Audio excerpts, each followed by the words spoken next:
মালহামাতুল কুবরা launch করার পরে আল্লাহ রাব্বুল আলামিন এই মুসলিম উম্মার এই দুরবস্থা কাটানোর জন্য ইমামুল মাহদিকে পাঠাবেন ইনশাআল্লাহ। কোত্থেকে আসবেন? নবীজি বলছে যখন দেখবে খোরাসান থেকে ব্ল্যাক ফ্ল্যাক্সগুলো বের হয়ে গেছে, এভাবে আসছে হাদিসে, বরফের উপরে সাঁতার কেটে হলেও তাদের সাথে যোগ দিল। ওই সময় ওয়ার্ল্ডের অবস্থা কেমন থাকবে আমরা জানি না, হাদিসে এভাবে আছে। নবীজি বলেছেন খোরাসান থেকে যে মুজাহিদিনরা বের হবেন তাদেরকে কোনো বাহিনী পরাস্ত করতে পারবে না, এমনকি তারা জেরুজালেম পর্যন্ত পৌঁছে ওটাকে জয় করবে। হাদিস আসছে, কিছু করার নেই। হাদিস সহিহ না জয়ীফ না জাল, ওলামায়ে কেরামকে জিজ্ঞেস করে নিন, এটা হাদিসে আছে, কিছু করার নেই। পৃথিবীর ভবিষ্যৎ লেখা হয়ে গেছে। ইমামুল মাহদি এখান থেকে মদিনা থেকে তিনি পালিয়ে চলে আসবেন মক্কায়। তিনি নেতৃত্ব নিতে চাইবেন না, মানুষ জোর করে তাকে নেতৃত্ব দিবে। হাজার আসওয়াদ এবং মাকাম ইব্রাহিমের মাঝখানে তার হাতে বায়াত নেওয়া হবে। কতজন বায়াত নেবেন? 313 জন। 300। এরপর শাম থেকে একটা বাহিনী তার সাথে যুদ্ধ করতে আসবে। আল্লাহ পাক তাদেরকে মক্কা মদিনার মাঝখানে বাইদা নামক জায়গায় ধসিয়ে দিন, ধসে যাবে, আসতে পারবে না। তারপরে বনু কালব নামে একটা গোত্র থাকবে আরবে, ওই কালবের সাথে ইমাম মাহদি যুদ্ধ হবে, ইমাম মাহদি জয়লাভ করবেন ইনশাআল্লাহ। তারপরে তিনি সারা ওয়ার্ল্ডটাকে আবার রুল করা শুরু করবেন। হাদিসে আসছে তিনি গুনে গুনে গনিমতের মাল দিবেন না, মুষ্টি ভরে ভরে মুসলমানদেরকে দান করবেন ইনশাআল্লাহ। তারপরে বের হবে মাসিহুদ দাজ্জাল মানুষের রূপে, ওই যে 4টা জায়গার কথা বললাম, সে বের হবে ইত্যাদি ইত্যাদি। এবার সে মানুষের রূপ ধরে আমাদের সমাজে প্রবেশ করবে এবং তার অনুসারীদেরকে নিয়ে ম্যাসাকার করা শুরু করবে। কিন্তু মুসলিমদের মধ্যে একটা বাহিনী শেষ পর্যন্ত তার সাথে যুদ্ধ করতে থাকে। হতে হতে হতে হতে যখন মুসলিমরা একটু কোণঠাসা, আল্লাহ পাক পাঠাবেন আসমান থেকে ওই মাসিহকে, যে মাসিহকে তারা চিনতে পারে না। আর ওরা যাকে মাসিহ মনে করছে, তাহলে এই মাসিহটাকে এ মিথ্যা মাসিহ দাজ্জাল। কথা বুঝতে পারছেন? তাহলে সবচেয়ে বড় প্রতারণার শিকার কারা হচ্ছে? মাসিহুদ দাজ্জাল ওদেরকেই প্রতারণা করছে। বুঝতে পারেননি কথা? ওদের সাথেই সবচেয়ে বড় প্রতারণা হচ্ছে। ওরা মনে করছে এই সত্যিকারের মাসিহ, সে আসলে আমরা বিশ্ব রুল করবো। সে সত্যিকারের মাসিহ নয়। ঈসা ইবনে মারিয়াম আসবেন কিভাবে সেটাও এসেছে। 2 জন ফেরেশতার কাঁধে ভর দিয়ে তিনি নামবেন শাম অর্থাৎ সিরিয়ার দামেস্ক শহরের মধ্যে। কোন শহর? দামেস্ক। এই জায়গাগুলো খুব বরকতময়। আল্লাহ নবী দোয়া করেছেন, আল্লাহ শামে বরকত দাও, আল্লাহ ইয়েমেনে বরকত দাও, আল্লাহ শামে বরকত দাও, আল্লাহ ইয়েমেনে বরকত দাও। আর মুসলমানরা বলছিল, আল্লাহ রসুল আমাদের নাজদেও বরকত দিতে বলেন, আমাদের নাজদেও বরকত দিতে বলেন। আল্লাহ নবী বলছেন যে নাজদে বরকত না, বরং ওখান থেকে ভূমিকম্প বের হবে, ওখান থেকে শয়তানের শিং বের হবে। চিন্তা করে, ওই যে বললাম নাজদিরা তুর্কিদের বিরুদ্ধে যুদ্ধ করেছিল, অটোম্যান এম্পায়ারের বিরুদ্ধে যুদ্ধ করেছে ব্রিটেনের সাথে হাত মিলিয়ে। ওরাই এখন সারা বিশ্বে, বাংলাদেশে এদের লেসপেন্সার আছে বহুত, বাংলাদেশে এদের বহুত লেসপেন্সার আছে। তারা বলে, ওই যে দেখবেন যে যখনই আমরা এগুলো নিয়ে আপনাদেরকে সচেতন করতে চাই, মানে এরা তো খারাজি হয়ে গেছে, উগ্র হয়ে গেছে, এই হয়ে গেছে, সেই হয়ে গেছে, এভাবে করে গভর্নমেন্ট প্রশাসন সবার কাছে আমাদেরকে বিতর্কিত করার চেষ্টা করে। অথচ আমরা কি কারো শত্রু? আমরা কি এই আলোচনাগুলো করে ওয়ার্ল্ডের প্রেক্ষাপট বদলাতে পারবো? পারবো না। কিন্তু আমাদের প্রজন্মকে আমরা জানাতে তো পারবো, যাতে তারা আত্মবিশ্বাসী হয়ে গড়ে ওঠে যে আমরা এই নতজানু মনোভাব নিয়ে পৃথিবী থেকে যাবো না ইনশাআল্লাহ। আমরা পৃথিবী থেকে মাথা উঁচু করেই যাবো ইনশাআল্লাহ। মুসলিমদের হাতেই বিশ্বের বিজয় লেখা আছে, আস্তে আস্তে বিশ্ব ওদিকে যাবে, এটা তো ওদেরকে জানতে হবে। আমরা তাদেরকে জানাচ্ছি মাত্র। তো নাশ থেকে বের হবে শয়তানের শিং, এটা বলা হয়েছে। যাই হোক, এখন ঈসা ইবনে মারিয়াম আসবেন এই সিরিয়ার দামেস্ক, চুল দিয়ে টপ টপ করে পানি পড়তে থাকবে, মুক্তা ঝরছে এরকম পানি। তার নিঃশ্বাস যতদূর পর্যন্ত যাবে ততদূর পর্যন্ত কাফেররা মরতে থাকবে। সুবহান। এমনকি তিনি খুঁজতে খুঁজতে দাজ্জাল পর্যন্ত আসবেন। দেখবেন যে মুসলিমদেরকে অবরুদ্ধ করে রাখা হয়েছে, বলবেন দরজা খুলে দাও, নামাজের ওয়াক্ত হবে, আজান দেওয়া হবে, ফজরের ওয়াক্ত। ভাই আমরা যদি ফজর মিস করি, আমরা আসলে ওই বাহিনীতে যোগ দিতে পারবো না, বেঁচে থাকলেও জানি না আমরা অত বছর থাকবো কিনা পৃথিবীতে, আল্লাহই ভালো জানেন, এটা আমরা জানি না। কিন্তু এই বিজয়ে সুবহে সাদিকের সময় লেখা আছে, আজান হয়ে যাবে, ইমামুল মাহদি তাকে বলবেন ইমামতি করুন আপনি। ঈসা ইবনে মারিয়াম বলবেন না, এই উম্মতের জন্য ইমামতির অধিকার দেওয়া হয়েছে। বলেন সুবহানাল্লাহ। তিনি ইমামতি করবেন না, বরং মুক্তাদি হবেন। দরজা খুলে দাও, নামাজ শেষে দরজা খুলে দেওয়া হবে। দাজ্জালকে খুঁজতে খুঁজতে খুঁজতে এই প্যালেস্টাইন, এই জেরুজালেমের বাবে লুদ নামক জায়গায় তিনি পৌঁছাবেন। সেখানে দেখবেন মাসিহুদ দাজ্জাল আছে। দাজ্জাল তাকে দেখার সাথে সাথেই লবণের মতো গলতে শুরু করবে। সেখানে তিনি তাকে হত্যা করবেন। তারপরে সেখান থেকে তিনি ইসলামী খেলাফা রিস্টোর করবেন। উর্বর হবে মাটি, সবুজ শ্যামল, বৃষ্টিপাত বেশি হবে, এগুলো হতে থাকবে। এর মাঝখানে আবার ইয়াজুজ মাজুজ বের হবে। ইয়াজুজ মাজুজ বের হওয়ার পরে পৃথিবী ম্যাসাকার করবে। তারা এমনভাবে পৃথিবীতে ম্যাসাকার করবে যে ঈসা আলাইহিস সালাম এবং তার অনুসারীরা তুর পাহাড়ে গিয়ে লুকাবেন, আত্মগোপন করবে, এবং তাবারিয়া হ্রদের পানি তারা খেয়ে ফেলবে। পরের দল এসে বলবে কোনো এক সময় মনে হয় এখানে পানি ছিল, মানে পানি সব খেয়ে সাবার করে ফেলবে। কথা বুঝতে পারছেন? ঈসা আলাইহিস সালাম দোয়া করবেন, আল্লাহ এই আযাব থেকে আমাদেরকে তুমি বাঁচাও। আল্লাহ পাক তখন তাদের ঘাড়ের মধ্যে একটা ভাইরাস দিয়ে দিবেন, ভাইরাস, পোকা ভাইরাস। এক ভাইরাসের সব ইয়াজুজ আর মাজুজ শেষ। এরপরে পৃথিবীতে বৃষ্টি বর্ষণ শুরু হবে।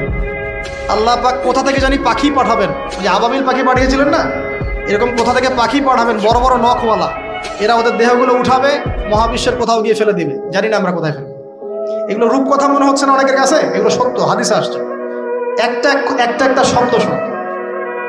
এরপর 40 বছর এভাবে চলে যাবে, ঈসা আলাইহিস সালাম ইন্তেকাল হবে। তারপরে হাদিসে আসছে মানুষ আবারও খারাপ হওয়া শুরু করবে। এত খারাপ হবে, এত জঘন্য হবে যে আল্লাহ শব্দটা বলার মতো একটা মানুষ আর পৃথিবীতে থাকবে না। একটা মিষ্টি মৃদু একটা বাতাস আসবে, এই বাতাস মুমিনদের বগলের নিচ দিয়ে প্রবাহিত হবে, এবং যার অন্তরে এক সরিষা দানা পরিমাণ ঈমান আছে, ওই বাতাসে তার জান কবজ হয়ে যাবে। বাকি থাকবে সব এই যে গরু ছাগল হাঁস মুরগির মতো মানুষ, গবাদি পশু। আল্লাহ বলার মতো মানুষ নাই, রাস্তা মরে মরে জেনা করবে। এটা আরো অনেক পরের কথা, অনেক পরের কথা। আমরা ওই যুগ দেখতেও চাই না, বাঁচতেও চাই না ওই যুগে, তাই না ভাই? আল্লাহ পাক বলছেন এরপরে, আল্লাহ রাসূল সাল্লাল্লাহু আলাইহি ওয়াসাল্লাম বলছেন এরপরে একদিন সকালে হঠাৎ করে দেখবে কেনা বেচা করতে করতে, কথা বলতে বলতে, পানি পান করতে করতে, খাবার খেতে খেতে এই যে পশ্চিম দিক থেকে সূর্য উঠে গেছে। তার মানে কি ওই দিন কিয়ামত হয়ে যাবে, এবং এটা এত ফাস্ট হবে, এত দ্রুত হবে। আল্লাহ রাসূল সাল্লাল্লাহু আলাইহি ওয়াসাল্লাম বলেছেন যে কেউ বাসায় ফিরে যাবে, আহাল পরিবারের সাথে একটা দেখা করবে, এই সুযোগ পাবে একদম ইনস্ট্যান্ট। একটা বজ্রনীনাদ, প্রচণ্ড মানে শব্দ, এটাতে বিকট একটা শব্দে পুরো মহাবিশ্ব তোলপাড় সৃষ্টি হয়ে যাবে। এই হলো সিংহার প্রথম ফুক, শেষ, সব ডেট। এই যে আমাদের এত বাহাদুরি, এত কিছু সব শেষ, মানে পৃথিবী আস্তে আস্তে ওর শেষের দিকে যাচ্ছে। এগুলো ভাই বিশ্বাস করেন, পৃথিবীর সমস্ত সংগঠন, জালেম, কাফের, ফাসেক, মুশরিক, মুনাফিক যা আছে পৃথিবীতে, একত্রিত হয়েও এই সত্যটাকে কেউ টলাতে পারবে না। আমরা সারা মুসলমানরা মিলেও যদি এই সত্যটাকে টলাতে চাই, পারবো না। মানে আস্তে আস্তে আলটিমেট গোল এটাই পৃথিবীর। এরপরে কিয়ামত, তারপরে তো আপনারা জানেন কি হচ্ছে, ফামান ইয়ামাল মিসকালা যাররাতিন খায়রান ইয়ারাহ, এক চুল পরিমাণ যদি ভালো কাজ কেউ করে থাকে তাকে সেটা দেখানো হবে। ওয়া মান ইয়ামাল মিসকালা যাররাতিন শাররান ইয়ারাহ, এক চুল পরিমাণ খারাপ কাজ আমরা কেউ করে থাকলে দেখানো হবে। তবে যারা লা ইলাহা ইল্লাল্লাহ এই তাওহীদের উপর থাকবে, যত বড় গুনাহ করুক না কেন আল্লাহ মাফ করে দেবেন ইনশাআল্লাহ, ইনশাআল্লাহ। কারণ আমাদের জন্য নবী সাল্লাল্লাহু আলাইহি ওয়াসাল্লাম সুপারিশ করবে। তাই বলে কি আমরা গুনাহ করতে থাকবো এখন? এটা নবী সাল্লাল্লাহু আলাইহি ওয়াসাল্লামের শান, তার মর্যাদা। আল্লাহ রাসূল সাল্লাল্লাহু আলাইহি ওয়াসাল্লাম এই কথা বলে গিয়েছেন যে কবিরা গুনাহগার মুসলমানদের জন্য আমি সুপারিশ করব। তাওহীদের উপর যারা থাকবে ইনশাআল্লাহ জান্নাত, শিরকে থাকলে, কুফরিতে থাকলে জাহান্নাম ছাড়া কোনো গতি নাই। এ হলো পৃথিবীর শেষ। আমরা তো জান্নাতে যেতে চাই কি চাই না ভাই? তাহলে এখন আমরা জানি যে এই অবস্থা কেন হচ্ছে। যখন মানুষের অস্ত্র ধরার সুযোগ থাকে না, তখন তার অস্ত্রই হচ্ছে অস্ত্র। অস্ত্র কি? মানে চোখের পানি, এটাই আপনার অস্ত্র। ইমাম শাফিঈ রাহিমাহুল্লাহ বলতেন যে তাহাজ্জুদের ওয়াক্ত, মানে যখন শেষ রাত চলে আসে, তাহাজ্জুদের ওয়াক্তে যে দোয়াগুলো করা হয় এগুলো এমন এমন তীর বা এমন অস্ত্র যেটা কখনো ব্যর্থ হয় না। কে চিল্লাচিল্লি করছেন? পুরো আলোচনায় একবারও ঠিক বলার দরকার নাই, কারণ আপনি ঠিক বললেও যেটা ঠিক সেটা ঠিকই, আর যেটা আপনি ঠিক বলবেন না, কোরআন সুন্নাহ যদি ঠিক না বলে এটা ঠিক না। তো এই ঠিক বেঠিকের দরকার নাই। কারণ হচ্ছে আমরা যদি এই আয়োজনটা মসজিদে করতাম, আপনারা কি মসজিদে এরকম শোরগোল করতেন? কথা বুঝেন? যদি আমরা এই আয়োজনটা মসজিদের মধ্যে করতাম, আপনারা কি মসজিদেও শোরগোল করতেন, হট্টগোল করতেন? যদি করতেন তাহলে সেটা হতো কিয়ামতের আলামত। নবী সাল্লাল্লাহু আলাইহি ওয়াসাল্লাম বলেছেন কিয়ামতের আগে আগে মসজিদগুলো হবে চাকচিক্যময় এবং মসজিদ থেকে হেদায়েত উঠে যাবে,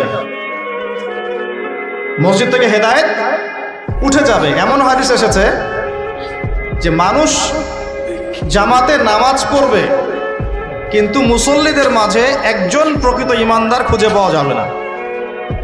আপনাদের কি মনে হয় সেই যুগটা আসতে বাকি আছে অনেক?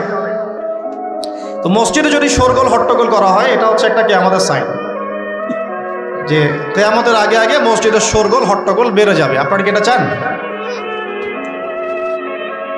তো আমরা যদি এই আয়োজনটা মসজিদে করতাম, আপনারা কি চিল্লাচিল্লি করতেন, হট্টগোল করতেন?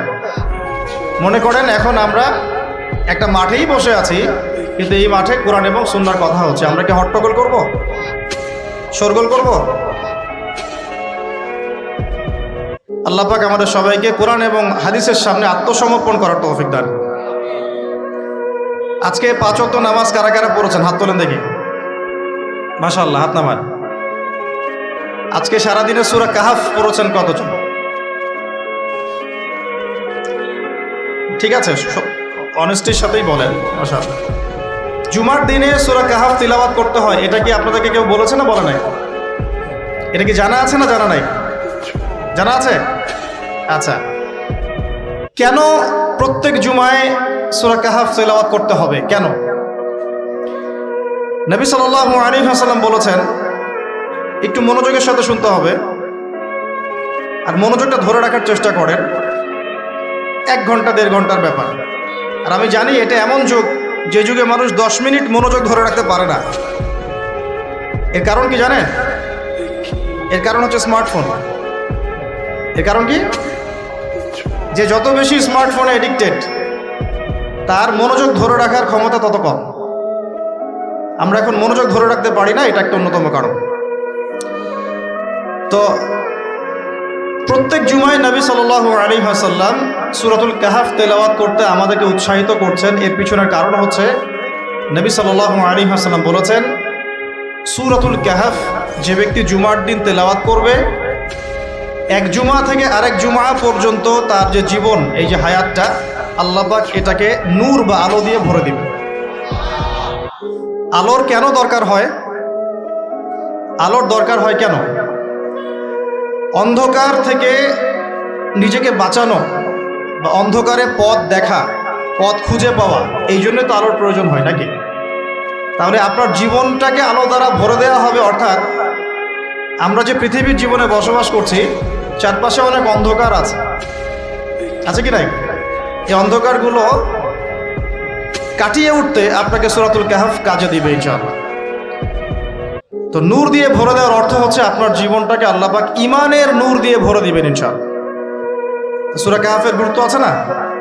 আচ্ছা, 2, নবী সাল্লাল্লাহু আলাইহি ওয়াসাল্লাম বলেছেন যে সূরাতুল কাহাফ যে ব্যক্তি জুমার দিনে পড়বে এবং এর কমপক্ষে প্রথম 10টা আয়াত মুখস্থ করবে, তার জীবদ্দশায় যদি মাসিহুদ দাজ্জাল বের হয়, এই দাজ্জাল সেই ব্যক্তির কোনো ক্ষতি করতে পারবে না। খুশি হন নাই? একটু বোঝাই আপনাকে যে এই পৃথিবীতে এখন যতগুলো সমস্যা আছে বা যতগুলো ফিতনা আছে, এগুলোকে যদি একত্রিত করি তবুও দাজ্জালের সমান হবে না। নবী সাল্লাল্লাহু আলাইহি ওয়াসাল্লাম বলেছেন, পৃথিবীতে আদম আলাইহিস সালামকে সৃষ্টি করার পর থেকে কিয়ামত পর্যন্ত মাসিহুদ দাজ্জালের মতো ভয়ঙ্কর কোনো ফিতনা আসে নাই, আসবেও না। আল্লাহর এমন কোনো নবী নেই যেই নবী তার কওমকে দাজ্জাল সম্পর্কে সতর্ক করেন নাই। এমনকি নূহ আলাইহিস সালাম পর্যন্ত তার কওমকে দাজ্জাল সম্পর্কে সতর্ক করেছেন। আর আমি মুহাম্মদ সাল্লাল্লাহু আলাইহি ওয়াসাল্লাম তোমাদেরকে একটা বাক্য বেশি বলছি যা অন্য নবীগণ বলেন নাই, সেটা হলো মাসিহুদ দাজ্জাল এক চোখে অন্ধ হবে, তোমাদের রব আল্লাহ তিনি অন্ধ নন। যে ব্যক্তি জুমার দিনে সূরা কাহাফ তেলাওয়াত করবে এবং সূরা কাহাফের প্রথম 10টা আয়াত কমপক্ষে মুখস্থ করে রাখবে, এর হক আদায় করবে, তার জীবদ্দশায় যদি দাজ্জাল বের হয়, দাজ্জাল তার কোনো ক্ষতি করতে পারবে না। পৃথিবীতে যত ফিতনা আর ফাসাদ এখন দেখছেন, শিরকের ফিতনা, বেহায়াপনা, বেপর্দা, রিবা বা সুদ, মাদক, দুর্নীতি, জুলুম, নির্যাতন, চুরি, ডাকাতি, যত কিছু, সব কিছুকে একত্রিত করলেও দাজ্জালের সমান হবে না। তাহলে আমরা কি এই ফিতনাগুলো থেকে বেঁচে থাকতে পারছি? আপনি কি পর্নোগ্রাফির ফিতনা থেকে মুক্ত? আপনি কি ইন্টারনেট জগতের এই নোংরামি ফিতনাগুলো থেকে মুক্ত? আমি কি মুক্ত? আমি নিজেও মুক্ত না। আপনার সামনে ভালো সাজারও আমার কোনো দরকার নাই। আমরা যারা ইন্টারনেটে ঢুকেছি একবার দুইবারও জীবনে কখনো, তারা কেউই চোখের পাপ থেকে বাঁচতে পারে নাই। তার ভালো সাজার তো প্রয়োজন নাই, আল্লাহকে ইস্তেগফার করার দরকার, আল্লাহ মাফ করবেন। তা আমরা কি এই যুগে ইন্টারনেটের এই নোংরামি বেহায়াপনাগুলো থেকে মুক্ত থাকতে পারছি? না। আমরা কি এই যুগের সুদভিত্তিক অর্থনীতি থেকে মুক্ত থাকতে পারছি? আমাদের যুব সমাজ কি এই যে টিকটক বলেন, পাবজি বলেন, ফ্রি ফায়ার বলেন, মাদক বলেন, কিশোর গ্যাং বলেন, এগুলোর ফিতনা থেকে তারা কি মুক্ত? আমাদের মেয়েরা কি ফেমিনিস্ট রেভলিউশনের ফিতনা থেকে মুক্ত? আমাদের মেয়েরা কি বেপরদামির ফিতনা থেকে মুক্ত? যুবক যুবতীরা কি হারাম অ্যাফেয়ার্সের ফিতনা থেকে মুক্ত? পরিবারগুলো কি পারিবারিক কলহ থেকে মুক্ত? আমাদের সন্তানরা কি ফিতনা থেকে মুক্ত? আমাদের প্রত্যেকটা খাবার কি বিশুদ্ধ, পরিশুদ্ধ না করাপ্টেড? আমাদের বিশ্বের পুরো পলিটিক্যাল সিস্টেমটা কি আল্লাহ পাকের আইন দ্বারা চলছে? আমাদের পুরো মুসলিম উম্মার প্রত্যেকটা জাতি আজকে কি কুফফারদের নির্যাতনের ফিতনা থেকে মুক্ত? তো আমরা যদি এই ফিতনাগুলো থেকে মুক্ত হতে না পারি, কিভাবে দাজ্জালের ফিতনা থেকে আমরা বাঁচতে পারি? আমি কি বুঝাতে পারছি দাজ্জালের ফিতনা কত বড়? বুঝতে পারছেন? সে যখন বের হবে তখন সে সারা বিশ্বকে শাসন করবে 40 দিন। কতদিন? যার প্রথম দিনটা হবে 1 বছরের সমান, দ্বিতীয় দিনটা হবে 1 মাসের সমান, তৃতীয় দিনটা হবে 1 সপ্তাহের সমান, বাকি দিনগুলো হবে আমাদের দিনের মতো। সত্যি সত্যি কথা কি জানেন যে আমরা এখন চিন্তা করতে ভালোবাসি না, পছন্দ করি না। আমাদের চিন্তা করার সময় কোথায়? আমাদের সকালবেলা ঘুম থেকে উঠে ব্রাশে পেস্ট নিয়ে বাথরুমে যেতে হয়, কারণ আমাদেরকে অফিস ধরতে হবে 8টায় 9টায়, কাউকে স্কুলে কলেজে ইত্যাদি ইত্যাদি। চিন্তার সময় কোথায়? চিন্তা তো করতাম আমরা তাহাজ্জুদের ওয়াক্তে, তাহাজ্জুদের নামাজ পড়ে চুপচাপ বসে চিন্তা করতাম কি হচ্ছে, কি হতে পারে, আমার কি হালত, আমি কি করব, দুনিয়াতে কি করলাম, পরকালে কি উত্তর দিব ইত্যাদি। চিন্তার সময় হচ্ছে ফজরের নামাজের পরে। দেখা যায় 70% মানুষই ওই সময় জাগনা থাকে না, তাই না? চিন্তার সময় কোথায়? সকালবেলা যখন আমরা উঠি শুরু হলো ফার্স্ট লেন অফ লাইফ, মানে রেস, দৌড়ানো। আমরা ঢাকার ফ্লাইওভারের উপর উঠে দেখি মানুষ ছুটছে, খালি ছুটছে। 1 সেকেন্ড কেউ কাউকে ছাড় দিবে না, কারণ গাড়ি ড্রাইভ করছে। 1 সেকেন্ড সে যে ছাড় দিবে, একটু দাঁড়াবে, আমরা চলে যাব, সাইড দিবে না, কারণ ও আর প্রতিযোগিতায় আছে কে কার আগে যেতে পারে। কেউ কাউকে ছাড় দেয় না। তো এটা কি কিসের প্রতিযোগিতা? দুনিয়ার। এই ব্যস্ততা কিসের বলেন? দুনিয়ার। এখন এই ব্যস্ততার সময় ঠান্ডা মাথায় চিন্তা করার সময় কোথায়? এই যে আমি বললাম একটা হাদিস, এই হাদিসটা তো চরমভাবে বিশুদ্ধ, যে দাজ্জালের প্রথম দিনটা হবে 1 বছরের সমান। কখনো কি ভেবেছেন যে 1 বছর একটা দিন কিভাবে হতে পারে? 1 বছরের সমান যদি একটা দিনকে হতে হয় বাহ্যিকভাবে, তাহলে তো এই মহাবিশ্বে বড় কিছু হতে হবে, যাতে পৃথিবীর আর্নিক গতি থেমে যাবে বা স্লো হয়ে যাবে। সায়েন্সে পড়েছেন এখানে কেউ কি আছেন? ফিজিক্সে পড়েছেন? ওই যে ভাই, আচ্ছা আপনি বলেন, পৃথিবীর গতি যদি না কমে তাহলে কিভাবে একদিন এত বড় হবে? এটা কি সম্ভব ভাই? সায়েন্সে, উনি সায়েন্সে পড়েছেন, ফিজিক্সে। তাহলে কি মহাবিশ্বে এমন কিছু হতে যাচ্ছে? যদি হয় তাহলে আমাদের এই সাজানো গোছানো দুনিয়ার কি হবে? আরো চিন্তা করি, নাকি এর অন্য কোনো ব্যাখ্যা আছে, যে ব্যাখ্যা আমি জানি না? ভাবতে হবে। আমি চাচ্ছি আজকের লেকচারে আপনারা একটা নসিহত দিয়ে বাসায় যান, সেটা হচ্ছে ভাবতে হবে। কি করতে হবে? ভাবতে হবে, চিন্তা করতে হবে। একটু থামেন। এই যে ব্যস্ততার যুগে আপনি ঢুকে গেছি আমরা, সকাল থেকে শুরু করে রাত পর্যন্ত একটাই ফিকির, একটাই চিন্তা, টাকা পয়সা, বাড়ি গাড়ি, স্ত্রী সন্তান, বউ বাচ্চা, আমার ক্যারিয়ার, আমার রিজিক, এই তো। একটু এর মাঝে সময় নেন, আল্লাহকে সময় দেন, নিজের অতীতের পাপগুলোকে নিয়ে ভাবেন। কত বছর আমরা পৃথিবীতে থাকতে পারি? হাইয়েস্ট কত বছর? 100 বছর হাইয়েস্ট। ভাবেন তারপরে কি হবে? আমার পরে আমি কোন প্রজন্ম রেখে যাচ্ছি? ওরা কি আদৌ আমার জন্য রব্বির হামহুমা কামা রব্বায়ানি সগীরা পড়তে পারবে? আমি কি ওকে শিক্ষিত করলাম? আলিফ বাও তো চিনে না আমার ছেলেটা, আমার ছেলে আলিফ বাই চিনে না।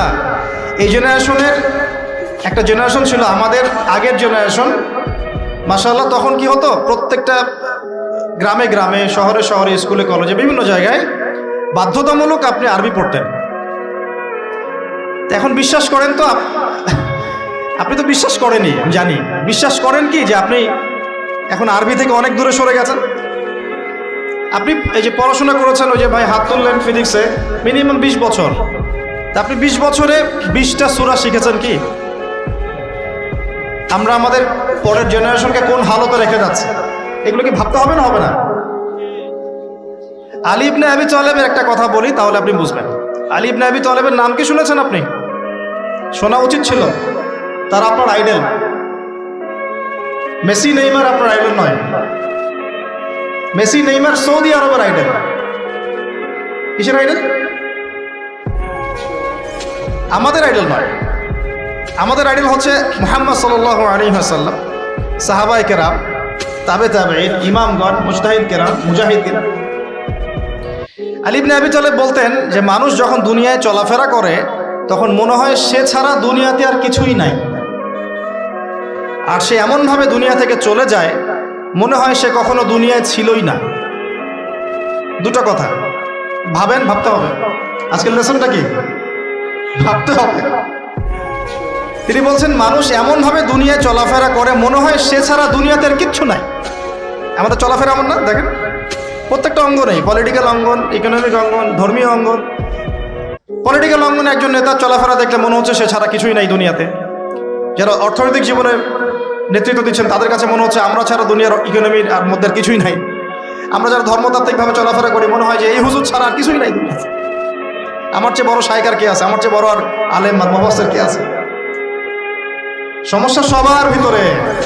শুধু এক শ্রেণীর মানুষকে আপনি টার্গেট করে আঘাত করে কথা বলা যাবে না। দেখতে হবে দূরদর্শিতার সাথে, সমস্যা সবার ভিতরে। এখন দেখেন, আমরা দুনিয়াতে চলছি মনে হচ্ছে যে আমরা ছাড়া আর কিছুই নাই মনে হয়, কিন্তু মানুষ দুনিয়া থেকে চলে গেছে। প্রায় মিলিয়ন, বিলিয়ন, ট্রিলিয়ন মানুষ এখন দুনিয়া থেকে চলে গেছে। সূচনা থেকে এই পর্যন্ত তাদের কোনো খবর আছে?